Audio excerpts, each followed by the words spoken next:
Doutora Conceição, obrigada por nos ter recebido hoje aqui em casa e nós queremos era conversar um pouco sobre esta vida tão longa e tão preenchida, não é?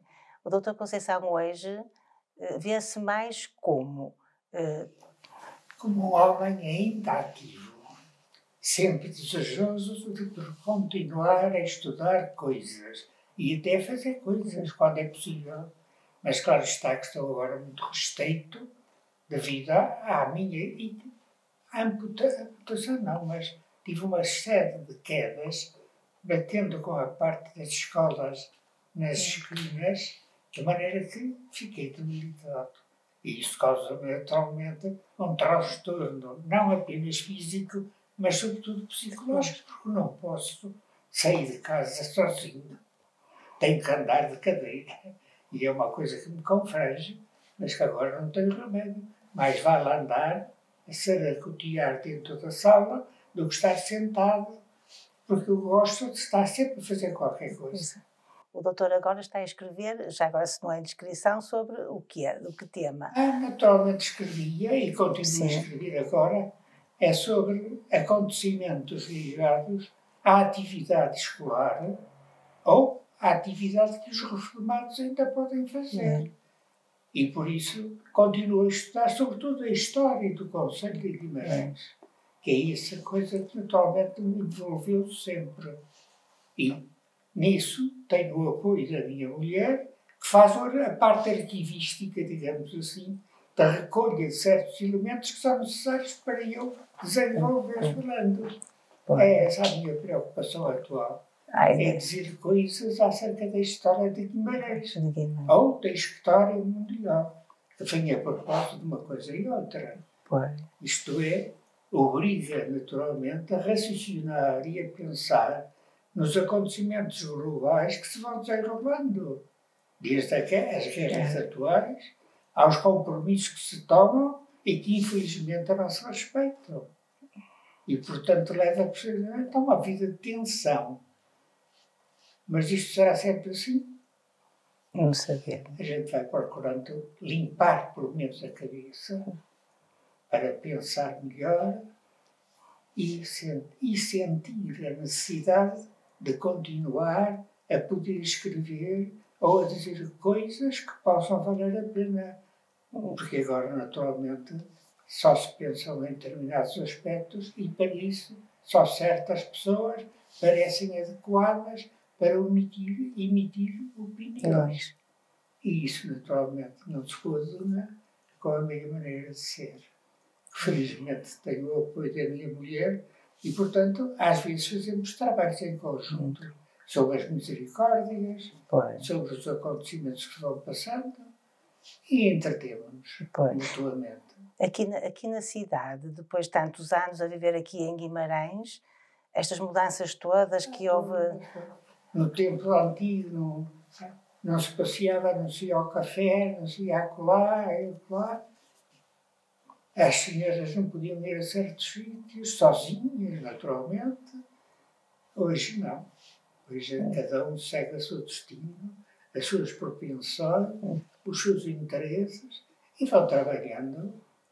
E aí as mudanças assim a nível físico, geográfico da cidade? Isso aqui nesta zona, portanto, estava habituado a certo tipo de recintos, frequentava, tinha as minhas amizades particulares, digamos assim, fazia parte das associações e agora naturalmente sinto-me limitado, porque não posso sair de casa. Limito-me, portanto, a ver à distância o que vai acontecendo, lamentando umas coisas, aceitando outras e desejando que haja uma realidade, sobretudo, paz, fundamentalmente, e desejos da pessoa se libertar, pensando, escrevendo, contactando uma ou outra pessoa mais próxima de nós. O doutor foi professor, foi político, foi uma das pessoas que incrementou o associativismo aqui em Guimarães também.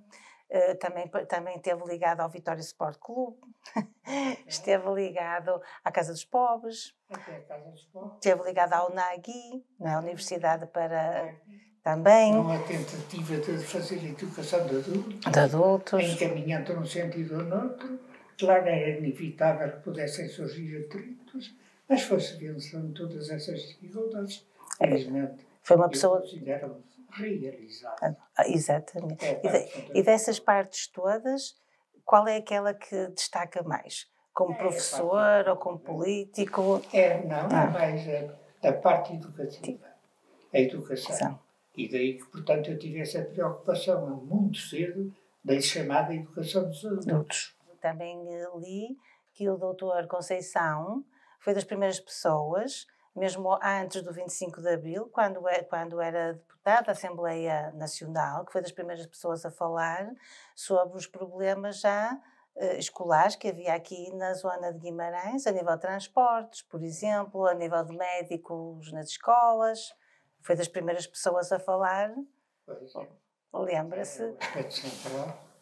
E sempre me lamento é, de facto, não poder. Que era aquilo que eu gostava, de facto, de fazer.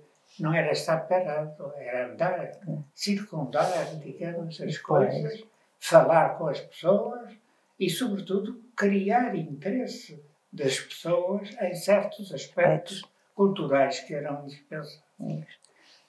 Isto é, no fundo, eu era um dinamizador coletivo, que era aquilo que eu pretendia ser. Isto é, chamar a atenção, por vezes, de certos aspectos que eram mais ou menos esquecidos ou considerados menores, quando a realidade era realizar a pessoa. E a pessoa só se realiza fazendo coisas, pensando, e quando pode, elaborando testemunhos que deixa para as pessoas poderem ler, a pensar também, que é aquilo que muitas vezes falta agora. Se as pessoas são mais espontâneas, falam ao correr sobre as coisas, passa, já está. Passa tudo muito depressa, não é? Há pouca reflexão, não é? Reflexão. E é o que é indispensável é refletir maduramente. Claro que alguns dizem que as pessoas ficam só na reflexão, na meditação e não passam à ação. E eu sinto-me, digamos, inibido, não poder, de facto, fazer coisas. Mas já foi um homem da ação, por exemplo, como professor, assim, momentos que recorde, que acho muito assim, importantes, ou que foram... Recordo fundamentalmente, e lembro-me sempre disso, é quando eu era professor numa escola de magistério primário, em que normalmente as estagiárias, as professoras estagiárias, iam dar lições às crianças. Eu gostava de as acompanhar e sentia-me do banquinho à beira delas e ouvia-as e eu metia a colherada de vez em quando e a coisa corria. E é o aspecto que eu me recordo sempre. É os meus contactos com os jovens de todas as idades. O conversar com eles. O despertar o sentimento da urgência de olhar para isto, para aquele outro. O configurar, digamos, o território informativo, não apenas o pensado, mas o criado. E contribuir, de certa maneira, para colaborar nesse rejuvenescimento do conhecimento pela juventude. Isto é, sempre foi minha paixão, que recordo até tenho fotografias disso, em que eu me sentava, inclusive, ao banquinho junto das crianças, enquanto as professoras estagiárias circundavam a sala a dar a sua palestra, e eu gostava de vez em quando meter também a colherada nisso, conversando com as crianças. Esse é o meu aspecto fundamental para mim, era esse tempo de eu poder estar junto das crianças, a ver elas florescerem no pensamento. Isso era para mim fundamental. E aqui na escola, no Liceu de Guimarães? No Liceu de Guimarães nunca tive problemas. Dei-me sempre bem com todos. Mesmo quando se deram revoluções, felizmente houve um certo respeito para comigo. E isso não impedia, naturalmente, de cada um pensava o que queria, dizia o que queria, e eu aceitava. Nunca me intrometi, nem quis dar diretivas a ninguém. Pensem assim, não pensem a tomar. Cada um diz o que quer e como quer. E atira as suas ilações. E eu falo quando tenho necessidade de falar, para o resto, deixo correr o marfim. É muito interessante, o Dr. Conceição ter sido o reitor da escola e depois voltou como presidente do Conselho Executivo já depois de Queria ser sempre professor. Era a minha paixão desde miúdo. Sim, mas conseguiu equilibrar muito bem, não é? Num período conturbado, conseguiu equilibrar muito bem, até porque acabou por ter um papel fundamental como presidente do Conselho Executivo na escola, depois do 25 de Abril também. Não é? Era esse o aspecto. Sempre quis ser professor. Sempre. Havia até uma vizinha que de vez em quando achava piada nas escadinhas que havia da rua para casa, eu estar sentado e às vezes rodeado de miúdos. És um falda barata. Estás sempre a falar. E eu, de facto, tinha essa paixão. A paixão de ensinar. Sempre foi o meu desejo fundamental poder contribuir para esclarecer as coisas. Levar as coisas ao ponto certo. Pensar. Para agir. O que às vezes a mim faltava-me a ação. Ficava só no pensamento. Mas não. Mas o Dr. Conceição, na atividade política, aliás, numa entrevista que eu li, o Dr. Conceição dizia que foi por causa do dom da palavra, não é? Que depois continuou com a vida política. Mesmo dentro da política também tem momentos importantes, não é? Foi o primeiro a falar sobre o ambiente, foi das primeiras pessoas a falar, não é? E a proferir uma palestra sobre o ambiente, uma intervenção da Assembleia Nacional. Quando eu era tropa, também andava por aí e de vez em quando parava a contemplar a natureza. Até porque tinha, digamos, uma arma como falava. Eu dizia que era um fala barato e como eu falava muito nas cerimónias oficiais, houve uma altura em que um brigadeiro disse: Conceição, fala. Sobre quê? Fala. E eu lembro-me de falar sobre o nascimento do Regimento de Infantaria 8 de Braga e da sua célebre presença militar com a célebre batalha do Saco. E falei, portanto, do Saco. Os soldados a subirem, os outros a atirarem para baixo, e o brigadeiro estava ao meu lado e disse: a coragem não está só a subir, está a aguentar em cima. Aguentar. E eu tinha essa paixão desde miúdo da tropa. Gostava de marchar. E é por isso que fui para a Mocidade Portuguesa também marchar, e fui até comandante, porque foi o primeiro a aparecer no dia para começar a instrução, e o primeiro que abriu o portão do quartel. O primeiro que estava à porta era eu. Passei a ser diviso. E, portanto, lá ia eu, todo contente, à frente dos soldados, a caminhava-se em direção ao objetivo. Sempre que eu pensei, esta ideia passa a expressão de expressar, de comandar, um sentido, para aquele sentido, para aquele outro. E se tivesse uma mensagem para nós, professores, de outra geração, a educação mudou muito, não é? É fundamental, não é vomitar matéria para decorar e recitar depois. É despertar. Fazer, digamos, que a criança ou o jovem pense nos problemas que o circundam e tenham uma solução possível. Agora, só para ser espectador, não sei. O que é que acontece muitas vezes? Os comandos que comandem. A gente vai atrás. Maria vai com as outras. Isso não é mensagem a dar à juventude. Mensagem ir com as Marias, com as outras. Não. Cada um pensa por si. aceitar o diálogo, mas um diálogo construtivo. Isto é, com as partes em questão possam debitar as suas ideias, ouvi-las, criticá-las, tentar apaziguar. Eu nunca me esqueço da minha grande atividade como deputado, quando houve necessidade de fazer uma lei de bases do sistema educativo, que consegui levar avante, conversando com os respectivos membros do Conselho, comunistas, absentistas, etc., etc., a dificuldade em acertar com as competições.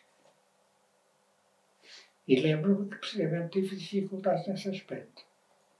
O primeiro diretor que estava a dirigir, portanto, as conversações interpartidárias para elaborar a lei do sistema educativo, acabou por estar aborrecido com as minhas intervenções, de certa maneira, paradoxais, de aceitar de uma coisa e não aceitar outra, uma linha assim, mais uma linha acolá, para que seja possível fazer uma coisa que seja unânime. E esse professor até desapareceu a certa altura, e fui eu que praticamente tive que conjugar as diferentes opiniões para estabelecer um paradigma determinado. E esse professor nem é compareceu para a votação geral do grupo. Vocês achavam? Porque aquilo não era o paradigma dele. Era mais fechado. O meu era mais aberto. Era a amplitude para as discussões poderem dar um remate. Não era discutir por discutir. Combater por combater. Era para harmonizar, integrando os pareceres diversos numa coisa que possa ser tida por todos. E isso foi difícil. Muito difícil. Conseguir isso. Mas conseguimos alguma coisa. Paciência. E, de facto, procurar o entendimento através do diálogo. Não da crispação, mas da boa vontade em aceitar o outro enquanto outro. Deve ligar também ao clube de futebol, ao Vitória, também? Até joguei futebol. Primeiro jogava futebol na universidade, era avançado do centro, mas depois, como acontece, a idade vai pesando e foi recuando. Depois passei a ser médio ofensivo, médio defensivo, passei ali a central, a varrer a comida. Bons tempos. E gostei de jogar futebol. Ainda ingressei nos júniores do Sporting Clube de Braga. O treinador Severiano Teixeira lá me ensinou agora, põe aqui o pé e remata ali. Põe ali, remata ali, remata para lá. E eu entretive-me também, depois ensinei os praças a fazer. Agora vamos chutar a baliza. Não é assim. Põe-se o pé assim, põe-se o pé lá e depois é que se chuta. Enfim, até fui treinador de futebol. E joguei no futebol, gostava de jogar futebol. Algumas pessoas que se vinham ter comigo, conversávamos, divergíamos ou não divergíamos e continuávamos pacificamente a andar. Mas claro que me gostou muito ver certas pessoas com quem eu tinha bastante amizade e consideração deixarem de me cumprimentar. Dizia que eu era pestífero. Tocar em mim era contagioso e perigoso. Portanto, olá Marte. E de facto, senti-me relegado e isso gostou-me. Sim, mas o que é que tu dizias quando diziam demita-se, senhor reitor? Isso foi outro. Eu bateu com o nome do doutor, que a realidade dizia demita-se, reitor. Porque os diretores das escolas, como eram nomeados, alteraram, o regime alterou-se. Alguns, pelo menos um da escola industrial, pediu a demissão e foi surgir uma comissão administrativa. E por isso, como eu continuava, ressabiava-se. E houve um que me disse: demita-se, reitor. Eu não me demito. Se não me interessarem que eu continuo, me ponham fora. Foi a mensagem que lhe dei a esse. Se não me interessarem, rua, doutor. E eu vou. Não tenho outro remédio também. Eu só sei ser professora. E claro que houve um saneamento, uma tentativa de saneamento. Alguém, portanto, chamou a atenção de que, como houve uma altura em que se considerava, e bem, que a democracia não se podia fazer com pessoas fascistas, eu devia sair. E eu disse a esse sujeito: se não estiverem satisfeitos, rua, é muito simples, demitam-me. Mas não me demitiram. Ainda estive um ano nessa situação. Essa é geral. Ambígua. Em que fica, eu não fico com setembro, até que houve uma altura. Depois veio uma lei. O Vasco Gonçalves, não teve o Vasco Gonçalves. Este diz que uma democracia não se pode fazer com pessoas alheias à democracia. E, portanto, todos os diretores escolares devem desaparecer e, portanto, vão-se criar as comissões administrativas. E, portanto, serve a mim. Eu sei que se não estiverem presentes, reformem-me. E, de facto, veio a lei geral. Quem me viesse perguntar se o senhor deixar ser reitor, o que fará? Olha o que eu farei, só sei uma coisa, é ensinar. Se não puder ensinar, mas é uma comissão de saneamento. Não é? Por isso é uma atividade que se envolveu antes do 25 de Abril e depois do 25 de Abril. A mesma atividade, não é? De dirigir a escola. Mas foi exato, e foi o que eu achei interessante foi o Dr. Conceição ter sido diretor da escola antes, no reitor, não era, na altura, e depois presidente do Conselho Executivo, exatamente com as mesmas funções, dirigir a escola. E como político, a mesma coisa, por isso foi deputado da Assembleia Nacional, onde levantou esses temas, não é, que não era muito vulgar na altura, alguém levantar um tema como o ambiente, não é? Falar-se sobre o ambiente, não era um tema que interessasse à maioria das pessoas. Da mesma maneira que a questão do que era necessário para as escolas, como os médicos escolares, os transportes, por exemplo. Também foi a Dra. Conceição que falou, ainda antes do 25 de Abril, sobre esses problemas. Eu era avançada naquela tomagem. Ainda bem que, de facto, as coisas foram para o melhor sentido. E é isso que eu espero que se continue sem perturbações de maior, porque elas são naturais. As coisas não podem ficar estáticas, são dinâmicas. E a educação é uma coisa fundamental.